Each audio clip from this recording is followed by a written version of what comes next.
Can you believe that a civilization, one that would eventually hold the entire world captive in its iron fist, started its journey in a place so terrifyingly cold that the very air shattered when you breathed it?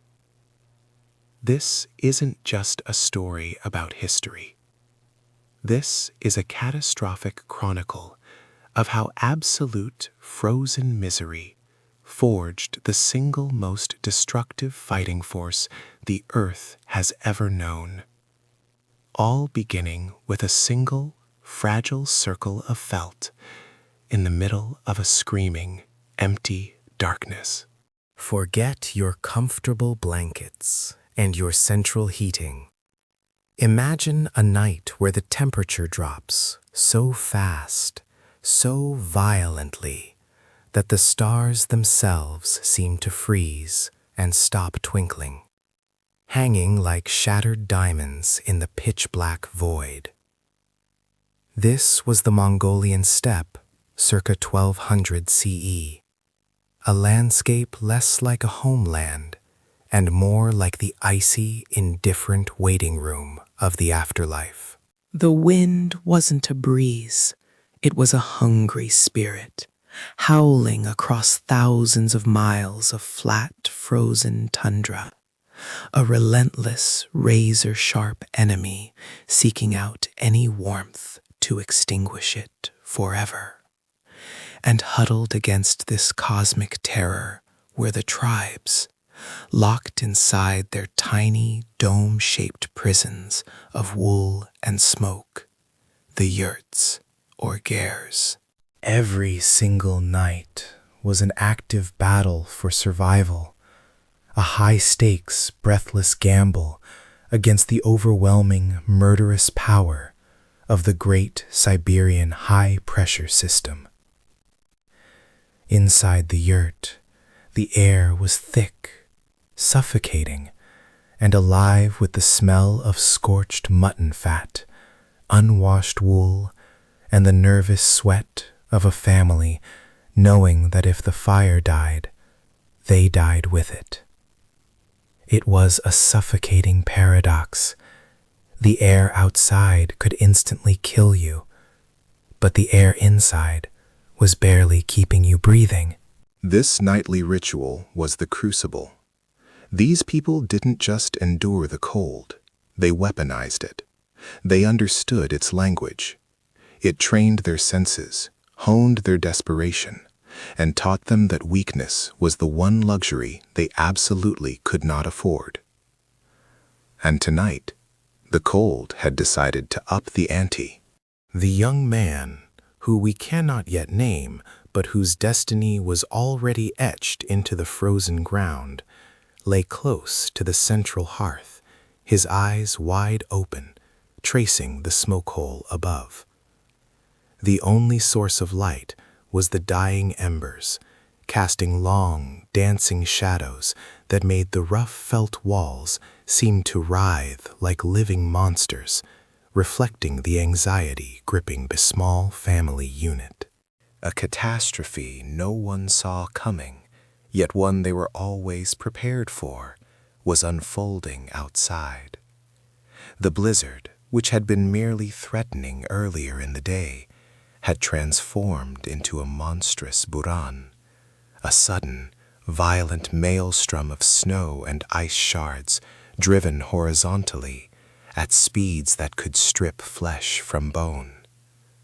The sound was deafening, not the steady roar of a typical storm, but a high-pitched, screaming whine, like 10,000 demons trapped in a giant grinding mill. The felt covering of the yurt, thick though it was, seemed to inhale and exhale under the pressure, the poles creaking under the massive strain. Every gust was a heavy fist striking the structure, threatening to collapse their entire world into a tangle of frozen wood and suffocating snow. The temperature inside plummeted instantly. His mother, Hoelun, a woman whose eyes held the weary wisdom of generations who had fought the winter and won, pulled the precious fur pelts tighter around the younger children. Her gaze met his, unspoken words passing between them. Are we strong enough this time? The fuel was dwindling.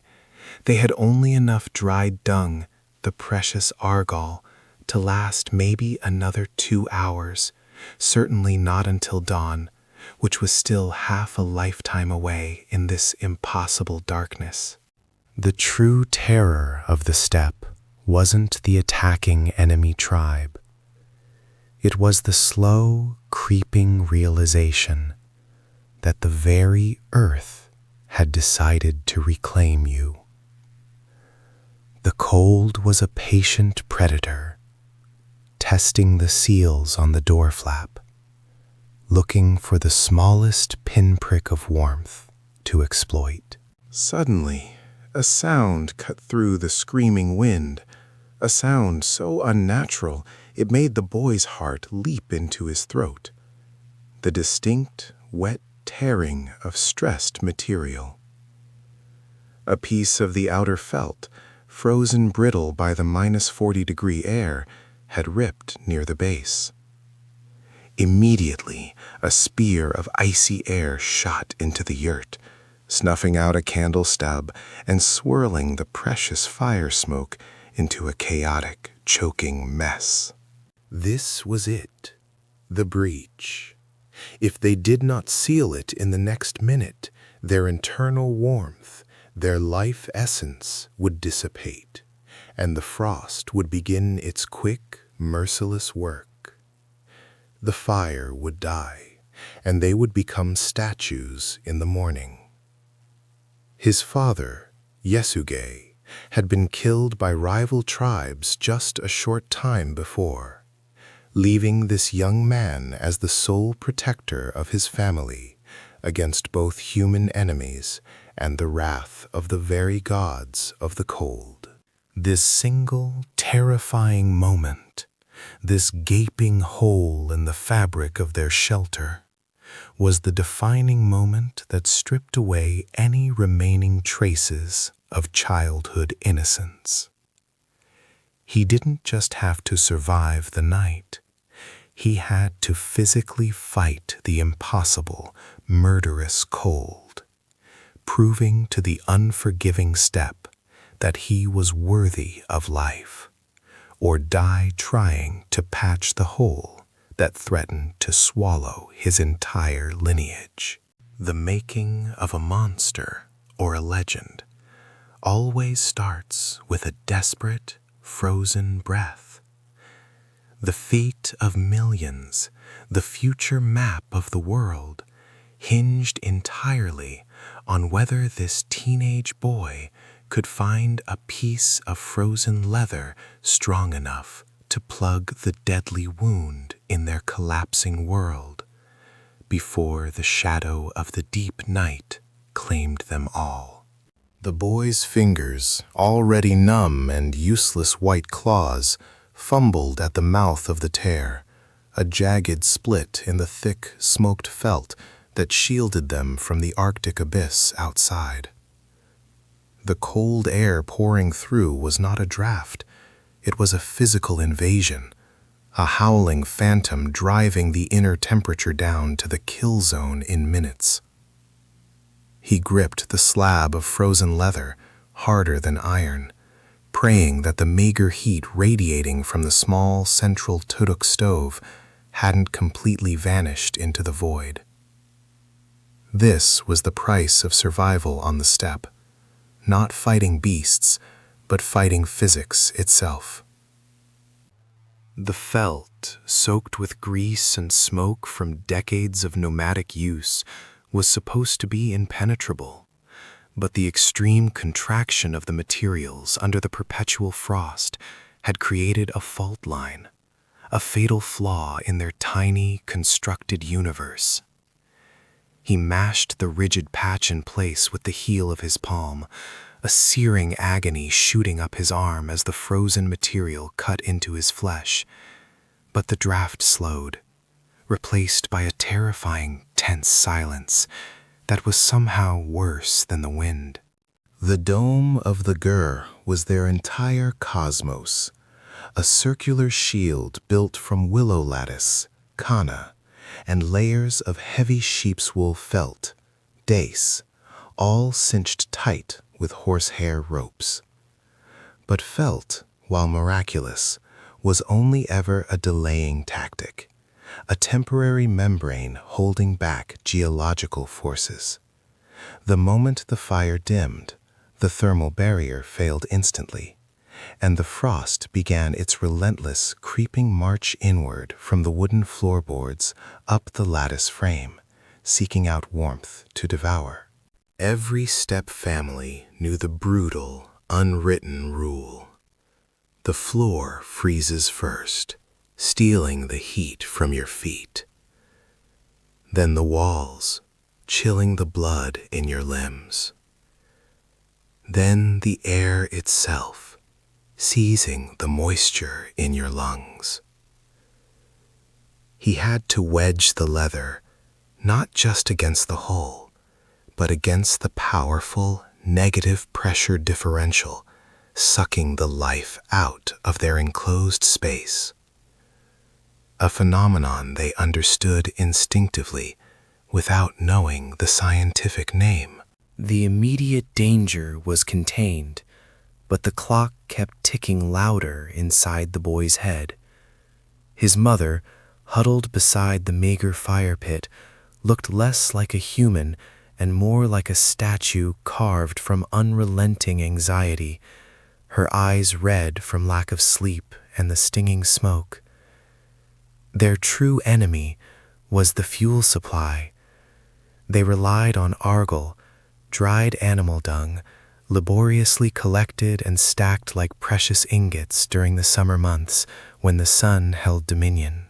Each pellet represented stored solar energy, a finite, irreplaceable shield against oblivion. Tonight, Timur estimated they had less than a quarter stack left. That meant maybe 2 more full nights of heat, provided they ate less, moved even less, and did not waste a single precious calorie on unnecessary thought or motion. The dread wasn't just the cold seeping through the felt. It was the chilling realization that the cold was winning outside, where their true wealth lay waiting to die.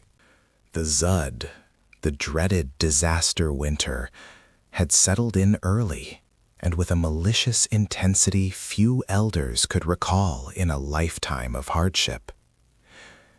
This was the winter where the snow fell so thick, and the subsequent ice layers were so deep and hard that the herds, their precious sheep, goats, and horses, could not break through the crystallized crust to reach the dried grasses below.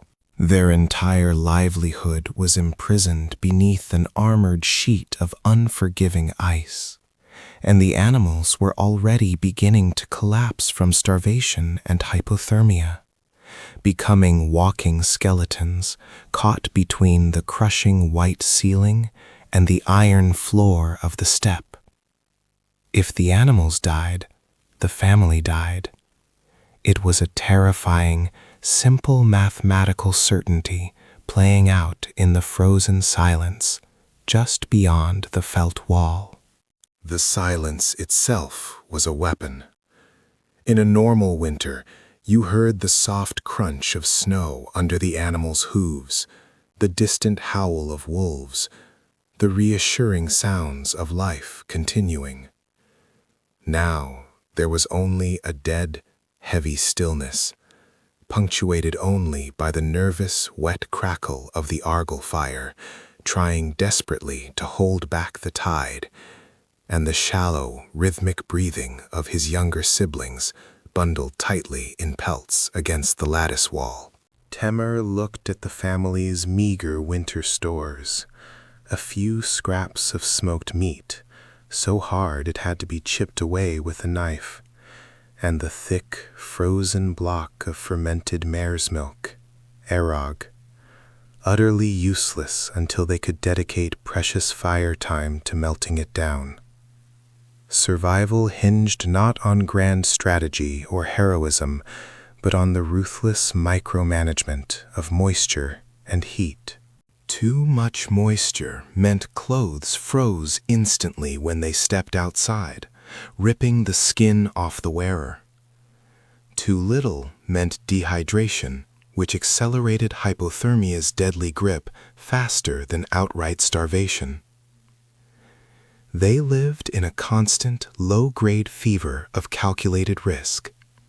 Every single day demanded a choice of cold cruelty.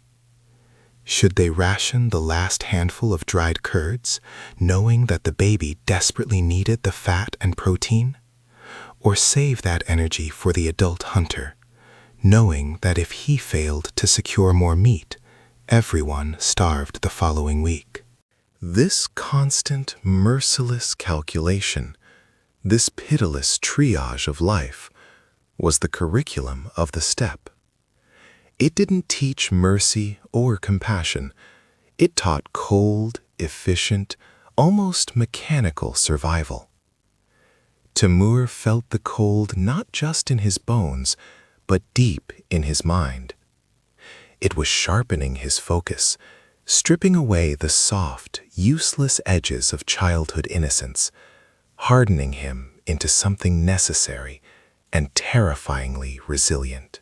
He was learning to see the world not as a place for human connection, but as a mechanism of input, calories, heat, fuel, and output, survival, where sentimentality was identified instantly as a fatal drain on dwindling resources. The boy was becoming a leader forged in the forge of absolute necessity, his only loyalty to the survival of the unit. They couldn't stay here much longer. The severity of the Zud had eliminated the local grazing, and staying meant certain, drawn-out death by famine once the last of the argal was burned. But moving meant exposure, risking the family's lives against the open steppe and the screaming wind chill factor that could drop the effective temperature to -60 degrees Celsius in mere minutes, freezing the breath in your throat. They needed to find the winter camps of the richer clans, the ones who had secured the sheltered valleys, the ones who had strategically hoarded the remaining caches of grass and stored fodder. And that meant confrontation. The very act of seeking resources in this unforgiving winter was an immediate declaration of aggression, a challenge to those who had successfully clung to their wealth. To survive the overwhelming natural cruelty of the cold, they had to prepare to survive the even more dangerous and calculated cruelty of desperate men.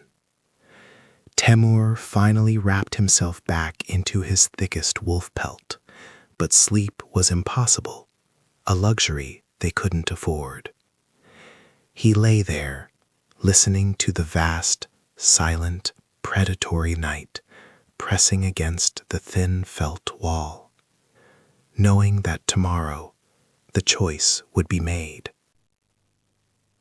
Do they submit to inevitable starvation in relative peace, or fight for a sliver of warmth and food that belonged to others? The steppe had already answered, there is no peace, only the fight. And the next fight wouldn't be against the wind or the ice, it would be against the frozen hearts of their neighbors, men who had learned the same brutal lessons he had. The cold had made them all monsters of necessity. The monster of necessity didn't just stand guard outside the yurt. It whispered insidious commands into the ears of the starving Khans. It commanded them to move, to strike, because the vast white cemetery of the steppe had run out of pity, and the weakest link had already snapped. The existential horror of the cold had now fully crystallized into the practical, brutal horror of scarcity, forcing every clan to look at their neighbors not as fellow humans, but as walking, breathing stockpiles of stolen warmth and life. Every breath drawn inside the felt walls tasted of desperation and the lingering, stale smoke of burnt animal droppings. The precious argal that was the lifeline of the nomadic camps, the only thing that kept the family. They had scraped the frozen ground bare for miles. Every shard of wood, every piece of hardened dung, gone. The children were sent out daily, their tiny fingers numb, sifting through snowdrifts for any last remnant of fuel, knowing their failure meant the death of the fire. The fuel reserves were a countdown clock to hypothermia, measured not in days, but in the miserable, shivering hours until the internal moisture of the yurt crystallized against the dome structure, turning the interior into a cave of jagged ice.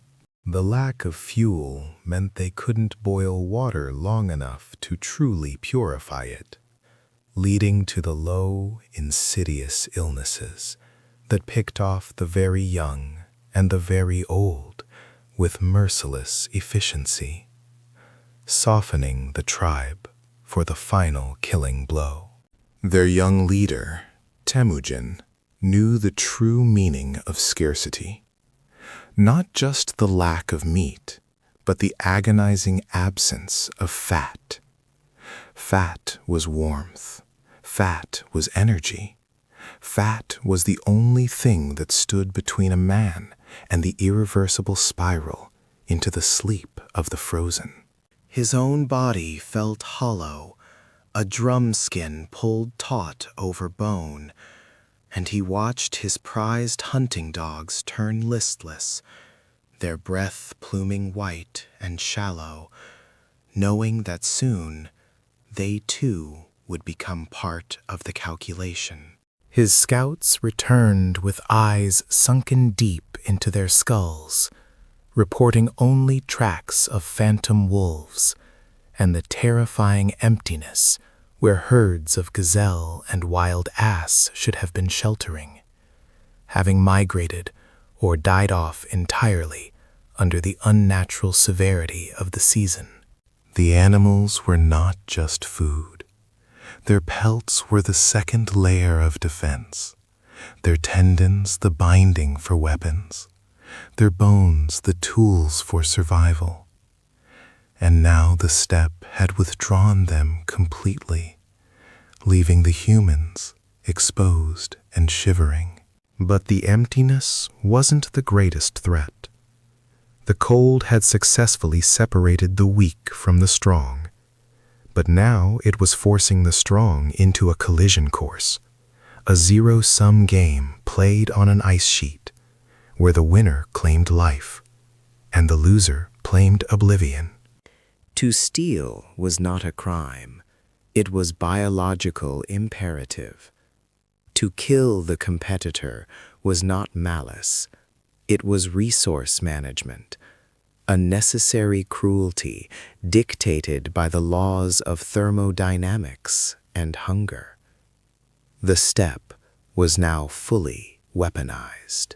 When Temujin ordered the packing of the camp, it was executed with the chilling precision of men who understood that a single mistake, a dropped strap, a tearing of the precious felt, meant exposure and certain death for the whole family unit. The massive, heavy layers of felt, often 5 or 6 deep, had to be rolled and secured onto the sledges with frozen leather straps, while the wind bit like a famished dog, searching for any sliver of exposed skin to claim.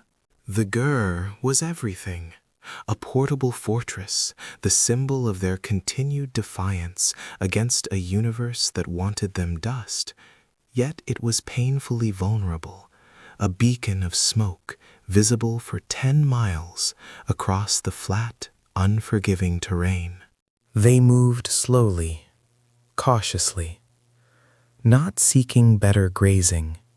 There was none, but seeking a strategic position, a low rise that offered some limited windbreak and a clear, panoramic view of the lethal horizon. Every rider sent out wasn't just searching for a stray sheep or a rabbit trail. They were looking for dust plumes, the terrifying signature of a rival clan, also pressed to the edge of destruction. A moving shadow that meant imminent violence. These were not distant enemies. These were the Merkit, the Taichud, the old neighbors, whose ancestors shared the same bloodlines, now sharpened into predatory blades by the winter's famine. The cold had not just unified the Mongols under one banner. It had created warring factions locked in a mortal spiral, where the theft of 10 horses meant the guaranteed death of 50 people in the rival camp, a consequence understood by all. Temujin sat by the meager fire, tracing lines in the frozen dirt floor with a piece of charcoal, planning his next move. He wasn't plotting an unprovoked attack. He was calculating which camp was closest to starvation, and therefore most likely to strike his small, precious herd first. His survival strategy was always proactive, based on the horrifying logic that if he did not raid their caches of dried preserved meat, the precious borts, they would surely ride in the deep night and take his, leaving his people to gnaw on frozen leather. He had learned early that mercy in the winter was a form of self-sabotage, a fatal weakness afforded only to the dead. The decisions he made were cold, clean, and utterly necessary for the continued existence of his wife, Berthe, and the terrified children huddled around her. He weighed the intelligence gathered by his spies. The Taichud were 3 days without substantial food. Their guards were weak, their fire slow. A perfect recipe for desperate, violent action. This was the pivotal moment, the razor's edge, where survival demanded aggression, where waiting meant surrendering the initiative to the starving ghosts lurking just beyond the radius of their flickering firelight. The temperature outside had dropped another 10 degrees. The cracking sound of the ice crust, proof that the night was tightening its grip, turning the snow into diamond shards, lethal to the touch. But the true ice was forming not on the rivers, but in the souls of the men preparing for battle, the necessary armor against sentimentality and fear. They would ride out before dawn, cloaked in wolf-skin pelts, their faces smeared with soot to cut the glare. Silent riders ready to enforce the ultimate, bloody rule of the steppe. Only the unforgiving survive the unforgiving. The cold had finished its training. Now the students were ready for their final, terrifying examination, and the prize was simply the right to shiver for one more dawn. The dawn arrived, but it brought no reprieve, only the promise of another night, where the temperature would drop faster than a dropped blade, plunging the world back into the lethal grip of the absolute zero. Survival wasn't measured in courage. It was measured in dried dung, argal. That was the currency of the gods, the only thing standing between the fragile human circle and absolute, paralyzing oblivion.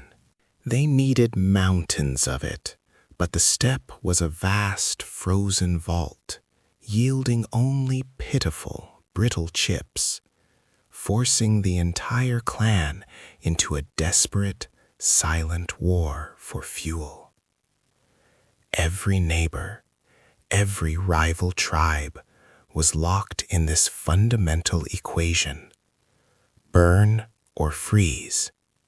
And if you burn, you must steal the fuel from the hands of the dying. The children learned the lesson early and brutally. Find the frozen patty, or the fire dies. And if the fire dies, your feet will never feel warmth again. This scarcity transformed the psychological landscape of the yurt, replacing the comfort of family with the tension of shared, dwindling resources. The smoke hole, the tuno, above the central tulga, a hearth, was the family's only visible connection to life. But even the smoke seemed thin and exhausted, barely able to lift itself against the immense weight of the frozen air outside. The fire was an illusion of safety, a hypnotic lie that required ceaseless, terrible sacrifice of their scarce resources. The walls of the yurt, the intricately latticed khana, were covered in layer upon layer of sodden, heavy felt, but the sheer, mind-breaking intensity of the Siberian air currents simply laughed at woven wool. The wind didn't seek easy entry, it sought annihilation, pressing against the circular frame, turning the entire dwelling into a vibrating drum of terror. You could feel the pressure differences, the subtle shift in the wind's tenor, indicating whether a mild, manageable blizzard or a true zood, the catastrophic deep freeze, was about to descend upon them. The zood was not merely cold, it was starvation wearing a white shroud, locking livestock and humans into a fatal, inescapable standstill. Every movement required a terrible expenditure of energy they could not afford to spend. To leave the relative thermal zone immediately surrounding the hearth meant stepping into the murder ring, the perimeter of the yurt where the temperature gradient plummeted by 20 degrees instantly, hitting the unsuspecting with a physical blow. This was the cruelest lesson of the steppe. The laws of communal living vanished completely when the temperature dropped below zero, transforming generosity into an active death sentence. To share your meager store of dried meat, borts, or precious argal was to guarantee your own family's demise by dawn. The ancient, sacred code of hospitality, so central and vital in summer, froze solid and useless in winter. Every neighboring smoke plume spotted on the horizon was not a sign of friendship or potential alliance, but a flashing signal of competition, a competitor for the grazing land hidden under the concrete crust of snow, a potential raider for the precious cache of horse fat. The eyes of the men grew narrow and impossibly sharp, reflecting the frozen, unforgiving landscape and the gleam of the knives they slept beside. They knew that if the cold didn't take them first, desperation would turn neighbor against neighbor and brother against cousin in the vicious fight for the final mouthful of warmth. This wasn't tribal unity. This was a series of tiny, desperate bunkers, each waiting with cold patience for the others to fall first, so their resources could be salvaged by the ruthless survivors. The psychological toll of this existence was astronomical, grinding down the spirit faster than the body. Sleep was not a comforting rest. It was a necessary, terrifying rest. Because if you slept too deeply, the cold would creep into your extremities, steal the core warmth from your chest, and turn you into an unrecognizable statue by the morning light. They learned to sleep shallow, listening for the howling shadow of the wolf outside and the desperate, rattling cough of the sick inside. He internalized the lesson that mercy was an impractical, dangerous indulgence, reserved only for warmer, easier months. If a horse broke its leg, it was butchered and frozen immediately, not cared for and nursed back to health. If an elder became too weak to contribute to the Argyle gathering, their portion of the dwindling rations instantly became a matter of grave, silent, and potentially deadly debate. The yurt, that fragile shell of felt and wood, was not a home in the traditional sense. It was a crucible, white-hot and freezing all at once, forging the hardest, most resilient steel imaginable. The extreme cold was the relentless hammer. The starvation was the constant consuming fire. And the resulting man would be someone capable of conquering the world, precisely because he had mastered the art of surviving the unsurvivable. The examination continued, hour by agonizing hour, demanding its pound of flesh and its sacrifice of humanity. The wind shrieked its final, bone-chilling demands, trying to peel the very skin from the dwelling and scatter the family to the ice gods. But inside, something harder than the ice was growing, something that understood the silent, unwritten laws of the frozen ground and the terrible price of existence. He waited, watched, and learned the ultimate truth of their world. He was ready to pay the price demanded by the night, no matter how terrible the cost. Because the greatest lesson of the Mongolian winter was this: the one who survives the cold carries the cold inside him forever and uses it as the sharpest, most effective weapon against the rest of the world. The man who understood the cold, the one who truly survived the long, murderous darkness, did not merely endure, he weaponized the emptiness.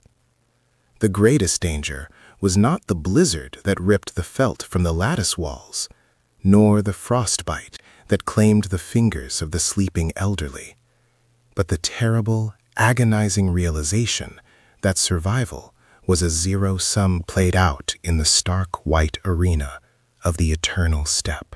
The cold was the ultimate editor, brutally cutting away everything superfluous: kindness, generosity, loyalty to weaker kin. It left only the sharpened edge of pure, desperate. The cold was the ultimate editor, brutally cutting away everything superfluous: kindness, generosity, loyalty to weaker kin. It left only the sharpened edge of pure, desperate self-interest, honed against the grindstone of the Judds, the catastrophic winter disasters that could wipe out 90% of a tribe's livestock in a single month. When the temperature plummeted so low that the very air tasted of iron, and the horse's breath froze instantly into crystal clouds, the time for talking ended. There were no treaties with the famine, and the frozen landscape offered no forgiveness. The remaining herds huddled together, steaming plumes of life against the encroaching death, became the most precious currency in the world, worth more than gold, worth more than blood. And if a neighboring clan still possessed their full complement of 50 sheep, while your own children were chewing on frozen rawhide, the logic became horrifyingly simple, yet devastatingly effective. The cold did not just kill, it mandated murder. It whispered necessities into the ear of the desperate chieftain. Take what is required, or cease to exist. The resulting raids were not the glorious, galloping spectacles of summer war. They were silent, surgical strikes of starvation. Under the vast, silent moon, cloaked figures moved through the deep snow, their bows drawn, their arrows tipped not with fire, but with the chilling purpose of absolute necessity. They weren't fighting for honor.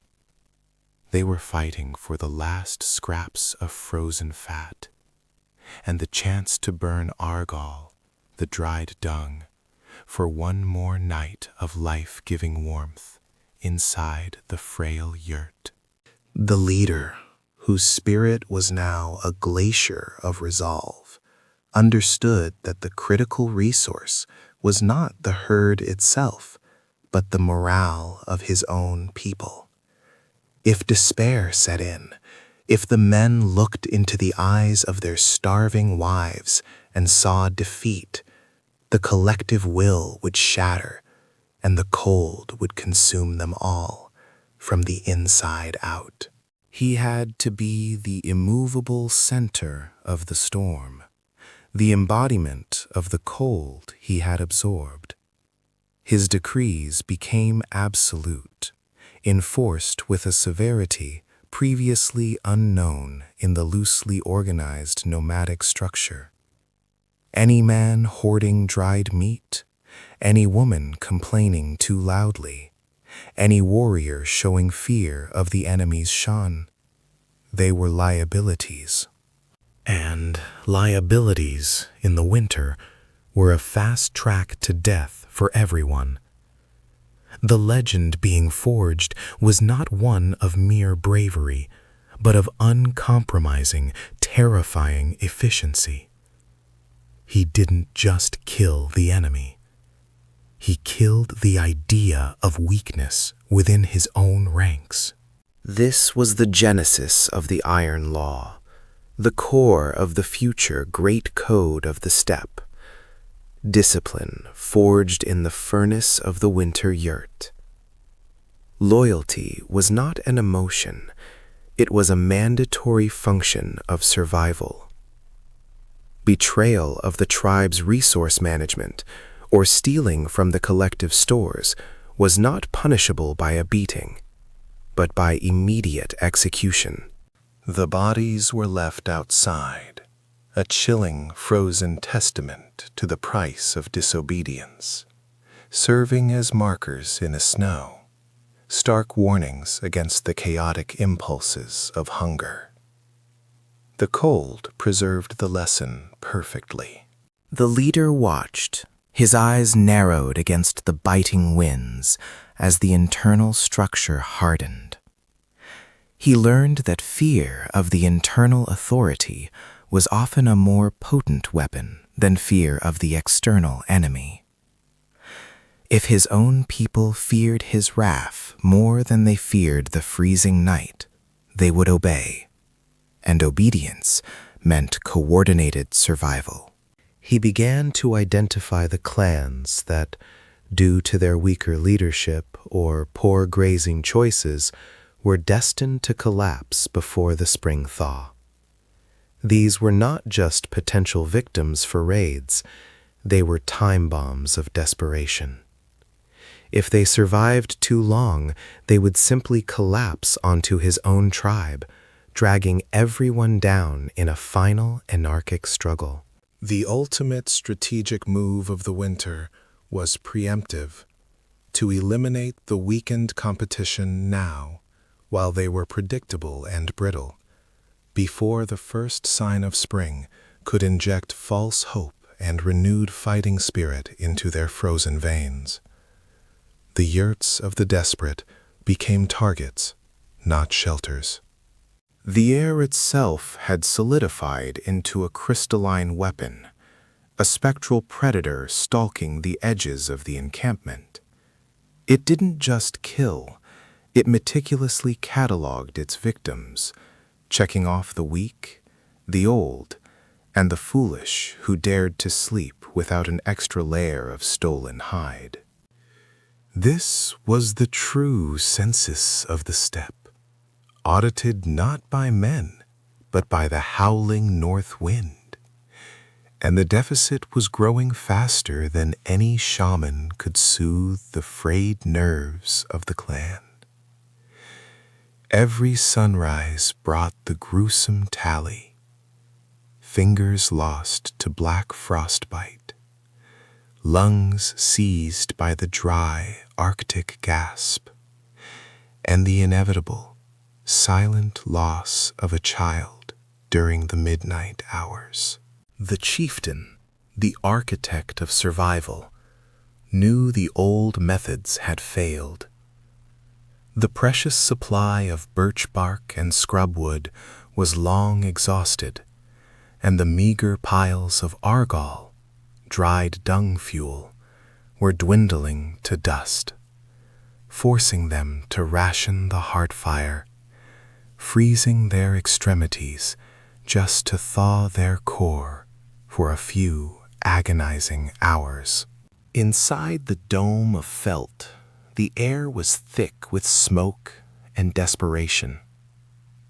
Children coughed, their lungs burning from the acrid fumes, while the elders sat silent, their faces masked by a resignation far colder than the air outside. The women desperately attempted to stretch the shriveled pieces of dried borts, knowing that the illusion of food was just as crucial as the substance. They stirred the water, praying the small pieces of fat would distribute enough warmth to quell the gnawing emptiness for just one more day. The horses, the lifeblood of the nation, were suffering the pest, a sickness that ravaged the already weakened herds. Their shaggy winter coats, usually armor against the biting chill, were failing. When a war horse stumbled and could not rise, it was not merely a loss of meat or transport. It was the loss of a battle already fought against the elemental fury of the winter god. The chieftain, eyes narrowed against the smoke and the impossible odds, understood the new, terrible equation perfectly. Survival was no longer about enduring the cold. It was about ruthlessly stealing warmth from others. Every day that his tribe lived meant another tribe was dying slightly faster, consuming their last few hidden reserves of dried meat and meager fuel. The calculations became mandates. The weakest elements, those whose consumption outweighed their future contribution, were often the first to be subtly, tragically neglected. a hard truth forged in a land where compassion meant mutual suicide. The decision had been whispered in the dark, ratified by the groans of the dying. They would ride, not for conquest, not for glory, but purely for caloric energy and insulation, a desperate metabolic necessity. The target was the nearest prosperous encampment, perhaps the Merkits, who still held a few hidden stores of grain, or the Tatars, whose herds were rumored to be less ravaged by the blizzard. The frozen ground itself would betray them, the snow muffling the sounds of their approach, turning the world into a silent, white killing field, where mercy was a fatal flaw. Imagine the ride, skin cracked and weeping beneath the layers of rancid, frozen hide. The breath of the riders instantly crystallizing into icy masks around their faces, obscuring vision and tightening the lungs. Every swing of the arm, every command shouted into the gale, cost a massive, irreplaceable expenditure of calories. They moved like spectral hounds, their ponies scraping the ice with their hooves, desperate to find even the slightest trace of cured grass beneath the impervious shield of the frozen earth. The only thing hotter than the freezing cold was the sheer, desperate hunger that drove them forward, promising them warmth only if they could bathe in the fires of their enemies' yurts. They had become the embodiment of the very threat they sought to escape. They were the winter made manifest, riding out of the north to deliver the final, cold verdict upon the unfortunate. The chieftain led the charge, his mind divorced from sentimentality, focused only on the geometric perfection of the attack. No hesitation, no parley, only the swift, brutal seizure of resources. The Merkid felt walls would be torn open, not by blades of war, but by the desperate claws of survival, searching for the stored fat and the precious, precious fuel that meant the difference between seeing the spring thaw or remaining frozen artifacts in the steppe ice. Outside, the perimeter guards huddled, their bows held stiffly, the leather bindings frozen to the wood. They knew that their most immediate threat was not a rival clan sneaking in, but the wolf pack, bolder and hungrier than ever, drawn by the smell of weakening human and animal life. The wolves were merely another manifestation of the cold, teeth bared and ready to collect the winter's debt. But the chieftain had already decided. The wolves would find nothing left of the Merkits but bloodstains in the snow, because his people would take everything first. This ceaseless struggle against the indifferent, murderous climate was the true forge of empire. Every calorie stolen, every life extinguished for the sake of 2 more weeks of warmth, was a lesson burned into the soul of the future emperor. He wasn't learning how to conquer nations. He was learning how to survive a planet determined to kill him. And survival, he knew, demanded absolute, horrifying efficiency. It was a terrifying, foundational truth. The greatest empire the world had ever seen was being built, piece by bloody, frozen piece, purely because its people were too cold to die and too hungry to wait for the thaw. The price of their future glory was measured in the deep freeze of this very eternal night. The eternal night had not broken them, it had sharpened them. The great cold was not a curse, but a gruesome master, demanding perfection in every movement, every calculation. If you misjudged the distance to the waterhole, you died. If your saddle leather cracked under the stress of the deep freeze, you were left behind to become a monument of ice. This unforgiving reality became the first unwritten chapter of the Mongol military doctrine: zero tolerance for error. The men who survived the steppe were already elite soldiers even before they held a curved saber. Their training was simply existence itself, a brutal, relentless selection process that culled the weak and forged the iron core of what would become the greatest cavalry force the world had ever feared. The very act of fetching water became a tactical exercise, navigating treacherous ice flows and avoiding the wolf packs that grew bolder and more desperate as their own food sources vanished into the permafrost. These trips, undertaken in layers of frozen hides, taught them stealth, resilience, and the horrifying patience required to wait for the perfect moment. They learned to move without casting shadows, not for tactical advantage over a human enemy, but to avoid announcing their presence to the hungry ghosts of the steppe, the predators, animal and human, who sought to capitalize on any sign of weakness.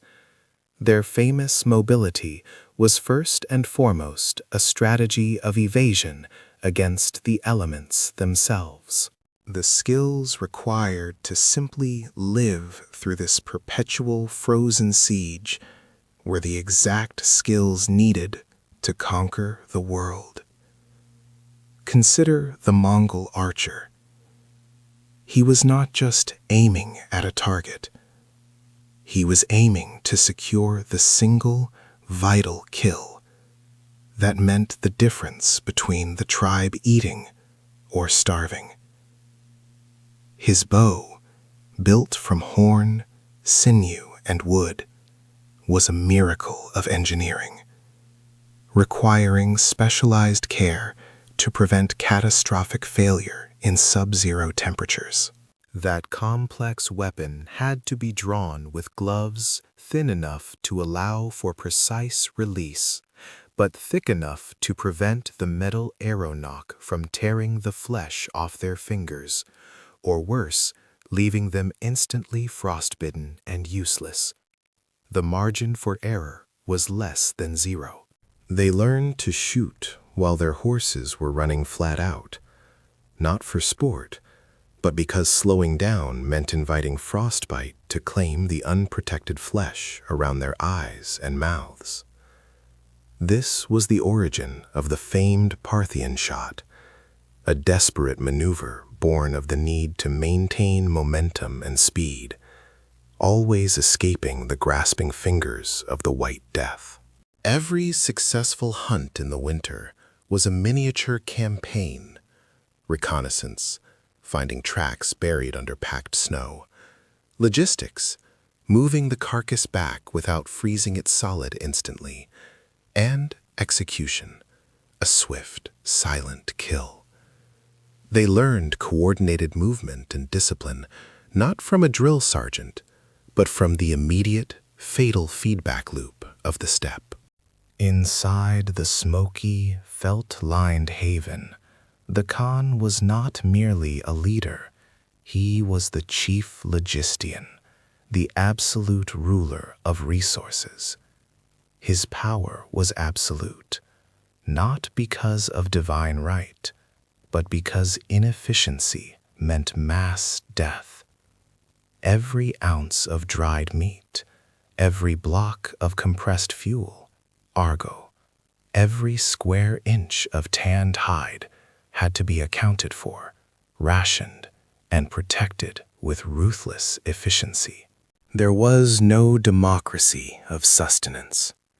The Khan decided who ate the choicest cuts, who received the warmest furs, and who was tasked with the most dangerous, exposed duties. This hierarchy was based purely on contribution to survival. If you were useless, you were a drain on the communal energy, and the steppe would soon claim you. The children, hardened long before they knew peace, watched and learned this cruel mathematics. They understood that the communal fire wasn't just heat. It was the sacred beating heart of the tribe, consuming precious resources with every flickering flame. Waste was treason, punishable by the worst decree, banishment into the killing cold. This was the bedrock of their terrifying discipline. When later armies fought the Mongols, they found opponents who didn't fear death as much as they feared disappointing the exacting standards of the Khan, standards which were first set by the demands of the freezing wind itself. The winter instilled a psychological armor as thick as their winter furs. They became masters of endurance, capable of riding for days on minimal sustenance, fueled by fermented mare's milk, arog, which they sometimes carried frozen in blocks, and the sheer, unyielding demand of survival. Their metabolism slowed, their bodies adapted, but their minds became razor-sharp instruments of calculation. They learned to sleep in the saddle, taking advantage of the horse's body heat, a skill that allowed them to cover distances that broke the morale of any settled army. To the Mongols, a 10-day ride across a frozen wasteland was not hardship. It was simply movement. When spring finally dared to hint its arrival, signaled by the treacherous slush and the sudden, muddy impossibility of fast travel, these people did not feel relief. They felt impatient. The thaw meant mobility, and mobility meant action. They viewed the softer, settled peoples, those who relied on walls and crops, with contemptuous pity. How could those weaklings survive the true test of life if they couldn't even manage a proper steppe winter? Their raids, which would soon terrorize the agricultural civilizations, were simply their annual migration strategy, expanded. They had learned to take what they needed brutally and quickly, because the earth itself had taught them that resources were finite and hesitation was fatal. The settled world saw pillage. The Mongols saw prudent resource management necessary for the continuity of the tribe.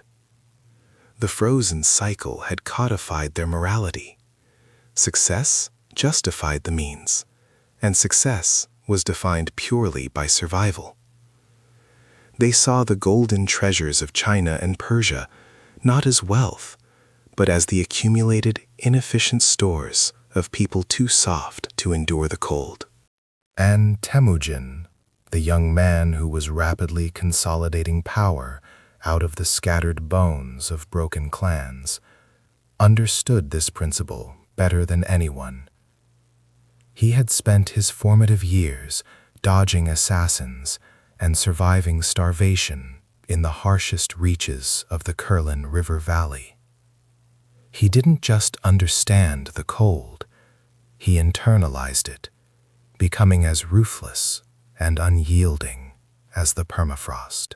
He saw the immense, untapped power lying dormant in this disciplined, hardened people. He saw that if he could harness the sheer, focused intensity needed to survive one winter, he could direct that force outward against the world, ensuring they never had to face the possibility of cold starvation again. The yurt's flickering light was his laboratory. The frozen earth was his forge. Every lost sheep, every dead clansman, every desperate, hungry battle for a small piece of fuel added another layer of grim resolve to his soul. He was building an empire not on treaties or gold, but on the absolute necessity of living. He was transforming the existential dread of the Mongolian winter into the strategic blueprint for global conquest, turning the felt-covered home into the launching pad of history's greatest, most terrifying military expansion. The deep freeze was ending, and the world had no idea the terrifying, mobilized force that was about to break free from the ice. The eternal night had finally yielded, but it had left behind a monster trained in absolute coldness, ready to march. When the sun finally scraped above the horizon, it didn't bring warmth. It brought a stark, unforgiving demand. The steppe had just finished its brutal culling, and those who survived were not merely men, but sharpened blades, honed by the relentless, freezing hammer of the tundra. The air still bit like a starving wolf, a residual malice from the long night, but the sheer existential fear of freezing solid had been replaced by the deeper, more strategic dread of the coming campaign. The time for mourning the thousands swallowed by the frost was over. The time for retribution had begun.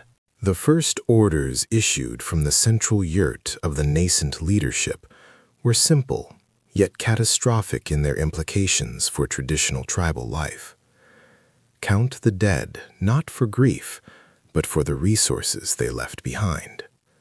Strip the fallen yurts immediately. Salvage every scrap of felt and every piece of wood, and gather every last ounce of remaining dried meat, fermented milk, and precious grain. Every family unit, every scattered isle, was immediately pressed into a brutal assessment of readiness, a process overseen by grim-faced lieutenants who tolerated no excuses.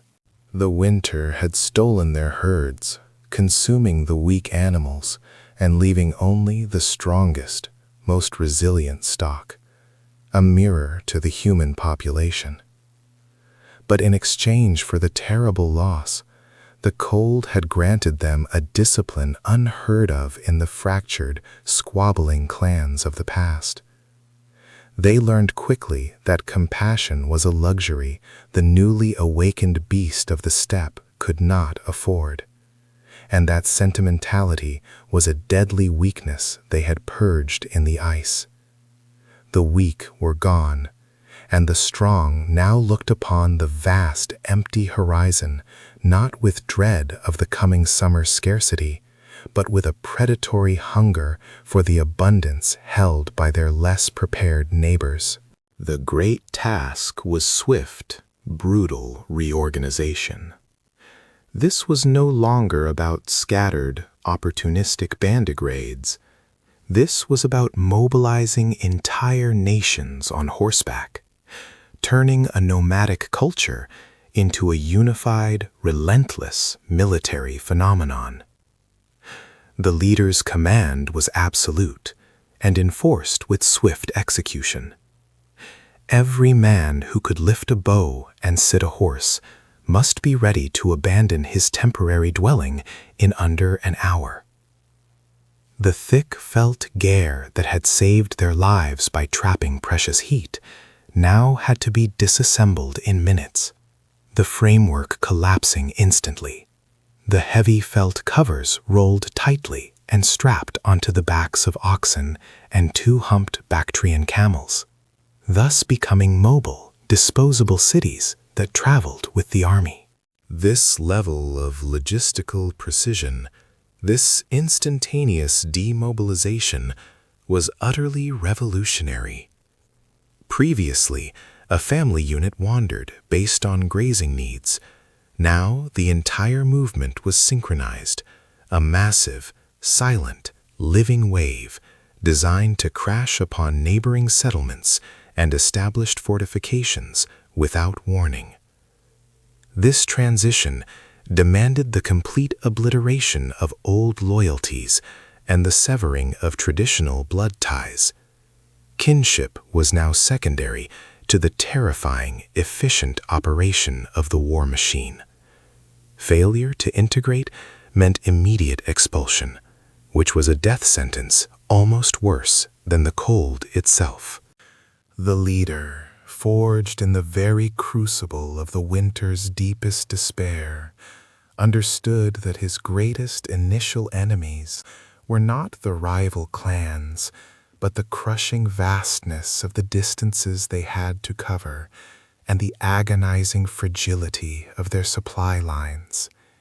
He demanded an almost impossible feat of logistics.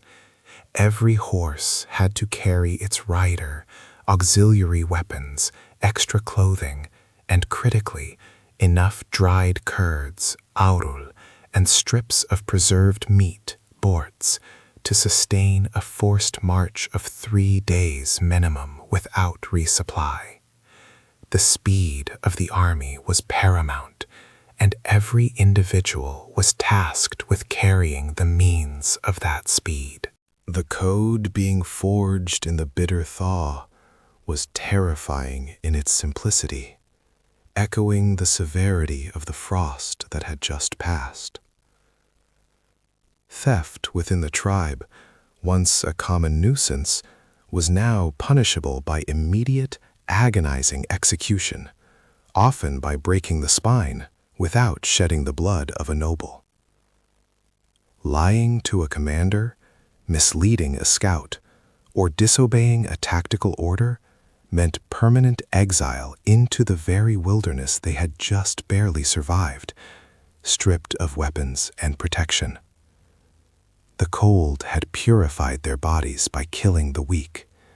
This new law purified their intent, eliminating the possibility of sabotage or dissent. They were becoming less like men, bound by tradition, and more like instruments of pure, cold, tactical force. This absolute, enforced unity was the vital glue holding the nascent empire together. They had suffered too much to tolerate internal friction now. The leader's eyes, still reflecting the harsh brilliance and merciless logic of the winter stars, saw not thousands of individuals, but millions of interchangeable components in a grand, terrible engine of conquest, designed to run forever. They had survived the ultimate physical threat the planet could offer. Now they were ready to become the ultimate physical threat to every human settlement that stood in their path. As the heavy ice finally retreated from the rivers, leaving behind black, sodden earth that clung to the hooves, the tens of thousands of newly organized riders tightened their saddles and checked their composite bows. The smell of burning fat, newly rendered leather, and the unique scent of mobilized masses filled the air. They were no longer shivering refugees huddled around weak fires, praying for dawn. They were the dawn.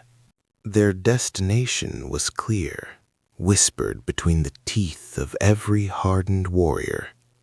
The weaker tribes who had enjoyed softer winters, those who had kept their herds intact by staying near riverbeds, those who had laughed at the impoverished, freezing Mongols who were forced to eat their dogs to survive.